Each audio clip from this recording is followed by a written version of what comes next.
कणिया कोईला क्षेत्र में आलाप संलाप पुस्तक उन्मोचन।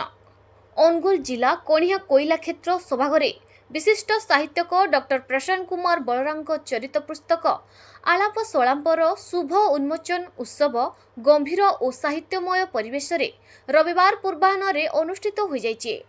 ए कार्यक्रम में राष्ट्रपति पुरस्कार प्राप्त शिक्षक पद्मचरण महापात्र सभापतित्व करथिबा बेले आयोजित एही कार्यक्रम में कोईला क्षेत्र उपप्रबंधक दिनेश माली मुख्य अतिथि भावे जोग देथिले। सम्मानित अतिथि भावे धनेश्वर साहू गाल्पिक और पीएम श्री पवित्र मोहन सरकारी उच्च प्राथमिक विद्यालयर भारप्राप्त अध्यक्ष सिद्धि प्रसाद साहू और आईनजीवी तथा ढेंकानाल सांसदों प्रतिनिधि त्रिपुरारी प्रधान गाल्पिक शिक्षाविद श्रीकांत कुमार मिश्र प्रमुख जोग देथिले। एथिरे अतिथि माने पुस्तकर विभिन्न प्रासंगिक दिग उपरे आलोचना करथिले। गाल्पिक श्री साहू तांको वक्तव्य कहिथिले जे ए पुस्तक रे ओडिसार 24 जन दीप्तिमान महापुरुषों जीवनी सम्मिलित होइथिबारु एहा ओडिया साहित्यर एक दिगबारिणी सृष्टि करिवो। ओडिया भाषा को अधिक समृद्ध करिबा पई पाठक संख्या वृद्धि अत्यावश्यक बोली अतिथिवृंद मत प्रकाश करथिले। लेखक डॉक्टर बराल तांको उद्बोधन रे पुस्तक प्रकाशन रे उद्देश्य व्यक्त करी कहिथिले जे कवि और लेखक माने लेखारे सबु कथा कहि पारंती नाही। मनरे थिबा अकुहा अनुभूति साक्षात्कार माध्यम रे मुक्त होइथाय एवं सही अभिव्यक्तिर संग्रह हेउची आलाप संलाप। अन्य वक्तावृंद मध्य श्री मालीको उद्यम को प्रशंसा करथिले। शेषरे साहित्यक बुद्धदेव सेठी धन्यवाद ज्ञापन करथिले। एही पुस्तक उन्मोचन कार्यक्रम को दिलेश्वर बेहेरा संचालन करथिले। एही अवसर में वरिष्ठ सांबादिक रंजन कुमार मिश्र, कष्टुचरण सामल, अलेख भूतिया, टूना साहू, हिमांशु शेखर साहू, प्रतिबिंबर ई मैगजीन प्रतिष्ठाता सत्यानंद प्रधान, महेश्वर नायक समेत खनि कर्मचारी अजय कुमार साहू, अशोक बारिक प्रमुख उपस्थित रही सहयोग करथिले।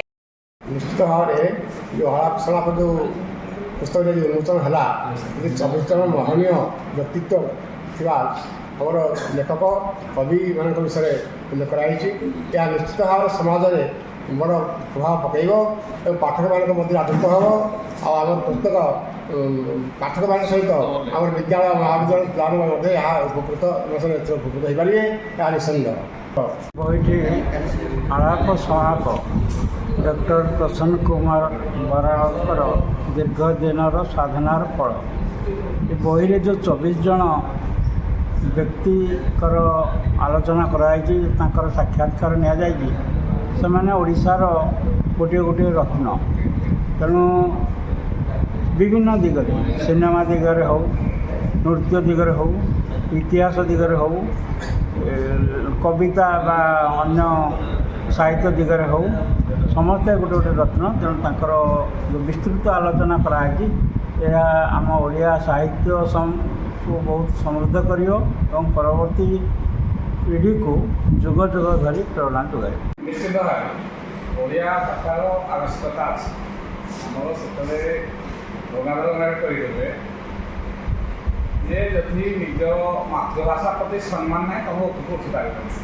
तेणु ओडिया भाषापी से टाइम स्वतंत्र ओडिशा हो ओडिया भाषापी जो संग्राम चलीला सेटा कि आम मुस्लिम लोक थे भी ओडिया भाषा बंचीगला नले बंगाली मैंने कहते ओडिया गोटे भाषा नहीं।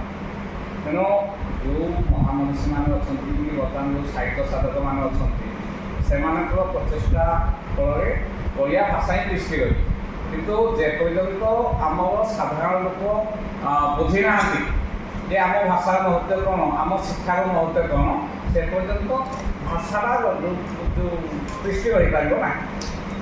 जेहेतु समस्ते कौन है इंग्लीश मीडियम स्कूल पाठ पढ़ले से कहले मो इंग्लीश पढ़ो डिग्री पढ़ो ताले से अधिक टैलेंटेड हम जहाँफल ओडिया भाषा प्रति व्याघात सृष्टि।